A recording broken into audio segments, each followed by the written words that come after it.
Friends, मेरी आज की वीडियो में मैंने जेड प्लांट के बारे में वीडियो शेयर किया है। इस नवंबर की कड़कड़ाती ठंड में जेड प्लांट की केयर टिप्स बताऊंगी, साथ ही साथ एक ऐसा इफेक्टिव वो भी होममेड फर्टिलाइज़र बताऊंगी जिसको कि आप इजीली बना सकते हो। और आप इस इफेक्टिव फर्टिलाइज़र को जेड प्लांट पे दोगे तो इसका इतना ज़बरदस्त इफेक्ट्स देखने को मिलेगा, इतना ज़बरदस्त ग्रोथ मिलेगा। इसमें नए नए ब्रांचेस आएंगे और ब्रांचेस में लीफ भर भर के आएंगे।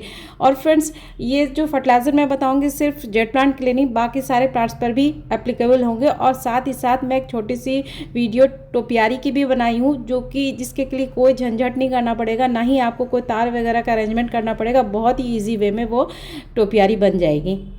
और साथ ही साथ आपके पास अगर एक पौधा है तो एक पौधे से आप कैसे 10 पौधे 20 पौधे बनाओगे वो भी मैं बताई हूँ। फ्रेंड्स, मौसम का असर जैसे हम इंसानों पर पड़ता है उसी तरह से पशु पक्षी और हमारे पेड़ पौधों पर भी पड़ता है, ये हम सब जानते हैं। जिस तरह से गर्मी के दिन में हम लोग ठंडी ठंडी चीज़ खाते हैं और ठंड में गर्म चीज़ों का सेवन करते हैं, सिमिलरली हमारे प्लांट्स की भी नीड होती है। तो हमको उसी तरह से उसकी टेक केयर करनी होती है। फ्रेंड्स, जब एकदम तपिश वाली गर्मी होती है मई जून का, उस टाइम पे हम लोग अपने पौधे को ठंडी खाद देते हैं ताकि उनको थोड़ा सा ठंडक मिले। उसी तरह से हम लोग अभी ठंड के मार से बचाने के लिए अपने पौधे पर गर्म खाद देंगे ताकि वो ठंड के मार को ईजिली सह सके और उसमें ज़बरदस्त ग्रोथ बनी रहे और वो अपने नए नए लीव्स निकालते रहे। उसके लिए कुछ केयर टिप्स बताई हैं, वो देख लो पहले। तो पहली बात तो ये है कि जेड प्लांट को ओवर वाटरिंग ना करें। सिर्फ जेड प्लांट को ही नहीं, बाकी किसी भी प्लांट को ओवर वाटरिंग ना करें। आप चेक करके प्लांट्स को पानी दें। और जेड प्लांट जो होता है वो एक सैकुलेंट वैरायटी का प्लांट होता है। इसमें ऑलरेडी पानी स्टोर रहता है, हर एक पत्ते में पानी स्टोर रहता है। जैसे कि मैं आपको यहाँ पे एक लीफ को तोड़ के दिखा रही हूँ, तो आप देखना मेरे हाथ में हल्का सा पानी आ जाएगा। तो इसके हर एक लीफ में पानी रहता है। तो इसको अभी स्पेशली ठंड के टाइम पे थोड़ा पानी चेक करके दे। आपकी मिट्टी पूरी तरह से सूखी हो तो ही इसमें वाटरिंग करें, अंडर वाटरिंग भी नहीं करें। अंडर वाटरिंग करोगे तो आपको समझ में आ जाएगा कि इसके लीफ सूखे सूखे से ड्राई ड्राई से दिखेंगे। तो आप पहले चेक कर लो, उसके बाद ही पानी दो। ये था टिप नंबर 1। टिप नंबर 2 ये है कि आप इसको पूरी धूप दो। जितना धूप दोगे उतना ही ज़्यादा। अगर धूप देते हो तो कोई फर्टिलाइज़र की नीड नहीं होती। फ्रेंड्स, ट्रस्ट में, उसको अगर पूरा धूप मिल जाएगा जेड प्लांट को तो उसको कोई फर्टिलाइज़र की नीड नहीं होगी। आप धूप ही उसका फर्टिलाइज़र होगा। और टाइम टू टाइम इसकी कुड़ाई करें। हालांकि कुड़ाई करने का वो जगह ही नहीं छोड़ता है कई बार, तो क्योंकि उसके इतने ज़्यादा ब्रांचेस हो रखे होते हैं कि कुड़ाई के लिए जगह ही नहीं होती। छोटे गमले में बिल्कुल भी स्पेस नहीं रहता है कि आप इसको कढ़ाई कर सकें। हाँ, आपका गमला अगर बड़ा है तब तो पूरा आपको स्पेस मिलेगा, तो उसको अच्छी तरीके से कढ़ाई करना। मेरा यहाँ पे छोटे छोटे पॉट्स है तो इसको मैं कढ़ाई नहीं करती हूँ, लेकिन जब जो बड़ा बड़ा गमला है उसमें मैं अच्छी तरीके से उसको कढ़ाई करती हूँ। तो आपको कढ़ाई करना है। और दूसरा ये है कि बहुत कड़ी धूप में, जितना आप कड़ी धूप में रखोगे उतना ही ज़्यादा आपका जेड प्लांट में अच्छा ग्रोथ करेगा। अब पहले हम लोग यहाँ पर जेड प्लांट का प्रोपगेशन कर लेते हैं। उसके बाद हम लोग वो इफेक्टिव फर्टिलाइज़र देखेंगे कि कौन सा वो इफेक्टिव फर्टिलाइज़र है जिससे कि आपका प्लांट जो है बहुत ही अच्छा मस्त ग्रोथ करेगा इस कड़कड़ाती ठंड में। तो इसका देखो, मैं आपको ब्रांचेस निकाल के दिखा रही हूँ कि इसमें कितना ज़्यादा अच्छा रूट्स डेवलप हो गया और इसमें बहुत ही जल्दी रूट डेवलप होता है। तो इसको लगाते कैसे हैं? लगाना बहुत ही सिंपल है। आप इसका एक ब्रांचेस काट लो, नहीं तो आप एक छोटे से लीव से भी कर सकते हो। मैं तो बहुत सारा तैयार की हूँ, तो आप भी इस तरह से छोटे छोटे पॉट पर, अगर आपके पास छोटा सा टाइम है तो बड़ा सा गमला मत लेना, छोटा सा ही गमला लेना। छोटा सा एकदम जो छोटा वाला जो गमला आता है, या फिर घर का कोई कबाड़ भी ले सकते हो। तो उसमें बस इस छोटे से स्टेम को आप प्लेन गार्डन सॉइल में, कोई आपको बनाने का ज़रूरत नहीं है। आपके पास अगर है तो ज़रूर से बनाना, लेकिन आप उसमें कोकोपीट मत मिलाना। आप गार्डन सॉइल, सैंड और कंपोस्ट की मात्रा रखना, नहीं तो प्लेन गार्डन सॉइल में भी लगाओगे तो मस्त खिलेगा, मस्त चलेगा। तो ये देखो, मैं छोटा सा कुछ ही दिन पहले, 1 वीक पहले ही लगाई थी, तो उसमें भी मैं इस टाइम आपको निकाल के दिखा रही हूँ कि कितना अच्छा ग्रोथ हो रहा है। बहुत ही जल्दी इसमें ग्रोथ हो जाता है और लीफ से भी ये इजली प्रोपगेट हो जाता है। ये छोटा छोटा मैंने बहुत सारे बना के रखे हुए हैं। तो फ्रेंड्स, चलो अभी देखते हैं कि कौन सी ऐसी इफेक्टिव चीज़ है जिसको कि जेड प्लांट क्या अब किसी भी प्लांट पर डाल सकते हो, इसका बहुत ही ज़बरदस्त रिजल्ट देखने को मिलता है। तो ये है चाय पत्ती, वो भी यूज़ की हुई चाय पत्ती। फ्रेंड्स, ये चाय पत्ती जो होता है वो एक नेचुरल न्यूट्रिएंट्स होते हैं इसमें, जो प्लांट्स की ग्रोथ के लिए काफ़ी अच्छे होते हैं। और ये एक ऑर्गेनिक और इको फ्रेंडली तरीका है अपने पौधे का ख्याल रखने का। फ्रेंड्स, आप मार्केट जाते हो, मार्केट से फर्टिलाइज़र, पेस्टिसाइड सब लाते हो। मैं ये नहीं बोल रही कि वो ख़राब होता है, वो भी बहुत अच्छा होता है, बट उसके कॉस्ट बहुत होते हैं। तो यहाँ पर घर बैठे फ्री ऑफ कॉस्ट कुछ नहीं करना, आपको जो चीज़ मिल रहा है तो फिर मार्केट में पैसा क्यों डालना है ना।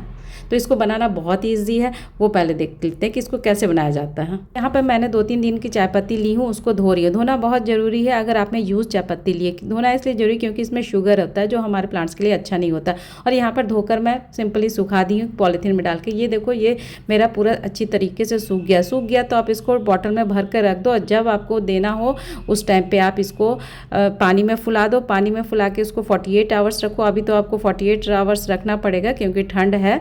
गर्मी के टाइम में 24 आवर्स आप रखोगे तो सफिशिएंट होता है। हालांकि ये गर्मी में नहीं, ठंड में ज़्यादा यूज़ करो तो ज़्यादा बेटर रहेगा। और या नहीं तो आप चाय पत्ती डायरेक्ट भी डाल सकते हो। डायरेक्ट चाय पत्ती भी बहुत इफेक्टिव होगा, बल्कि इससे ज़्यादा इफेक्टिव होगा, लेकिन यूज़ चाय पत्ती भी आपका ज़बरदस्त काम करता है। तो इस तरह से मेरे पास है ये, मैं इस तरह से डब्बे में भर के रखती हूँ यूज़ चाय पत्ती। और अब मैं इसको सोक करने के लिए पानी में 48 आवर्स के लिए छोड़ दूँगी। तो ये बहुत ही अच्छा फर्टिलाइज़र होता है फ्रेंड्स। चाय पत्ती में नाइट्रोजन होती है। सबसे बड़ी बात है कि चाय पत्ती में नाइट्रोजन होती है जो जेट प्लांट के पत्तों को और रूट्स को स्ट्रांग बनाती है। और मिट्टी में भी ये बहुत ही इफेक्टिव काम करता है फ्रेंड्स, बहुत ही अच्छा चीज़ होता है। और ये इसमें एक टैनिन होता है जो कि पेस्ट कंट्रोल में काम करता है। छोटी मोटी बहुत सारी कीड़ा जो हो जाता है उसको रोकने में बहुत मदद करता है। तो ये जो यूज़ चाय पत्ती है उसको आप फेंको मत, उसको स्टोर करो। 1-2 दिन का स्टोर किया हुआ है तो उसको धो लो, धो के उसको सुखा लो, उसको डब्बा में बंद करो, जब यूज़ करना होगा कर लेना। तो यहाँ पे मेरा 48 आवर्स हो गया है। अब मैं इसको स्ट्रेन कर लूँगी। स्ट्रेन करना बहुत ज़रूरी है। आप स्ट्रेन कर लो, अच्छी तरीके से स्ट्रेन कर लो और आपका चाय पत्ती वाला फर्टिलाइज़र बन के तैयार है। आप जेट प्लांट के आप किसी भी प्लांट पर दो फ्रेंड्स, इसमें नाइट्रोजन होता है, रिच सोर्स ऑफ नाइट्रोजन होता है, ये इको फ्रेंडली होता है। तो इसको यूं ही फेंक मत दो, इसको आप पौधे पे डाल के देखो, फिर आपको इसको कितना पॉजिटिव रिजल्ट मिलेगा फिर आप देखना। तो देखो यहाँ पे मेरा रेडी हो गया है, मिनटों में तैयार हो जाता है, कुछ भी नहीं करना पड़ता है, मिनटों में तैयार हो जाता है। और आपने अगर डायरेक्ट चाय पत्ती ली है तो वो उसमें तो कोई तैयार ही नहीं करना पड़ता, आप बस पानी में फुलाओ और उसको डाल दो। और थोड़ा सा मैंने इसमें पानी का भी मिलाया है। तो पानी का आपने अगर हाफ बना है आपका लिक्विड तो हाफ उसमें पानी मिला दो और इस तरह से मैं अपने सारे प्लांट्स में दे देती हूँ। और इतना ही नहीं, ये सॉइल के पीएच को भी बैलेंस करता है। चाय पत्ती मिट्टी को हल्का एसिडिक बनाता है जो काफ़ी इंडोर और फ्लावरिंग प्लांट्स के लिए काफ़ी अच्छा होता है। ये नहीं कि सिर्फ जेट प्लांट पे, आपके पास जो भी प्लांट है सब प्लांट पर इसका यूज़ करो और इसका आप रिज़ल्ट देखो, कितना इफेक्टिव रिज़ल्ट, आपको पॉजिटिव रिज़ल्ट मिलेगा। और आप देखते हैं कि इसकी बॉन्साई कैसे बनती है। बॉन्साई बहुत ही इजी वाला मैं बना रही हूँ, एक तो बहुत टफ वाला होता है, तार वार लपेट के, उतना तामझाम आपको नहीं करना है। आप स्टेम ले लो और जब आप स्टेम लो तो जितना भी आपने एक स्टेम लिया है तो उसी साइज़ का आप 4-5 जितना आपका है उतना आप स्टेम ले लो और नीचे के कुछ लीव्स को, मतलब 4-5 लीव्स को हटा देना, ठीक है। जैसे कि आप देख रहे हो ना, इस तरह से 4-5 लीव्स को हटा दो। मैं इसी तरह से बहुत सारे बॉन्साई बना के रखी हूँ, बहुत ही जल्दी बनता है। और जब आप जिस चीज़ में आप बॉन्साई बना रहे हो वो जो आप पॉट लिए हो वो छोटा पॉट सेलेक्ट करना, खूब बहुत बड़ा सा पॉट मत सेलेक्ट कर लेना, जितना छोटा पॉट रहेगा उतना ही ज़्यादा सही रहेगा। और पॉट का ड्रेनेज सिस्टम सही होना चाहिए, किसी भी, ये नहीं कि आप का बॉन्साई के बारे में, किसी भी प्लांट्स का और स्पेशली जेट प्लांट का ड्रेनेज सिस्टम बहुत सही होना चाहिए। क्योंकि जैसे कि मैंने कहा कि एक सैकुलेंट वैरायटी का प्लांट होता है तो इसमें पानी बिल्कुल भी स्टोर नहीं होना चाहिए। पानी डालो और नीचे से इजली ड्रेन आउट हो। तो यहाँ पे देखो फ्रेंड्स, यहाँ पे मैंने 4 स्टेम लिया है और एक साइड को आप अच्छी तरीके से, जैसे पेंसिल चलते हो ना, बस सेम उसी तरह से उसके स्टेम को थोड़ा सा खुरचना है। खुरचना में थोड़ा सा इसका स्किन को निकालना है, हल्का सा, एक साइड का, चारों तरफ का नहीं, एक साइड का स्किन को निकाल लेना। तो इसी तरह से मैंने चारों का स्किन निकाल लिया है। इस तरह से जैसे आप पेंसिल छिलते हो ना, उसी तरह से आप इसी तरह से आप स्किन को निकाल देना। फ्रेंड्स, आप इस तरह से बॉन्साई बना के देखो, आपको मिनटों में बॉन्साई बन जाएगा और आपको कोई तार वार का चक्कर नहीं रहेगा। तो चारों को इसी तरह से मैं छील ले रही हूँ, जैसे पेंसिल छीला जाता है सेम वैसे ही आपको छील लेना है चारों को।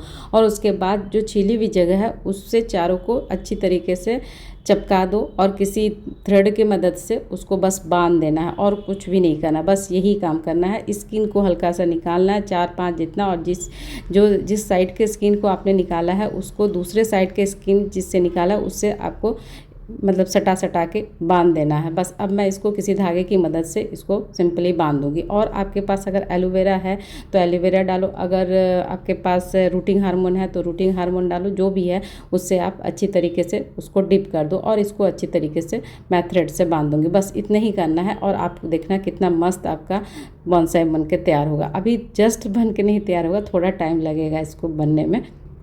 और यहाँ पर आप देखो इस तरह से मैंने इसको अच्छे तरीके से थ्रेड से बांध दिया है और अब मैं इसको सॉइल मीडिया में डाल दूँगी, बस इतना ही करना है।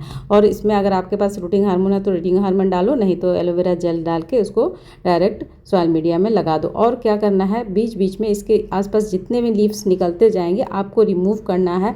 जितना आप लीव को प्रूनिंग और पिंचिंग करोगे उतना ही ज़्यादा आपका जो ये प्लांट है बुशी होगा, उतना ही ज़्यादा घना रहेगा।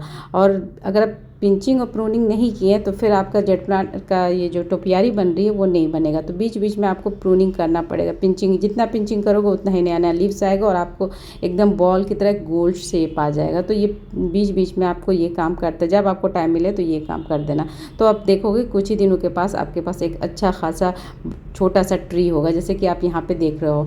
मैं इसी तरह से ये बनाई थी। तो ये अभी पूरा रेडी नहीं हुआ है, अभी इसमें बहुत सारा टाइम लगेगा। बीच बीच में इसको प्रूनिंग, जितना प्रूनिंग मैं नहीं कर पाती, मुझे टाइम नहीं मिलता, जब टाइम मिलता है तो बीच बीच में इसका प्रूनिंग करती हूँ तो ये एक ट्री का शेप ले लेगा। तो इस तरह से आप जेट प्लांट का बॉन्साई बनाओ फ्रेंड्स, बहुत ही खूबसूरत लगता है और इजीली बन जाता है। और बीच बीच में बस प्रूनिंग करना पड़ता है, जितना प्रूनिंग करोगे उतना ही ज़्यादा घना होगा बस।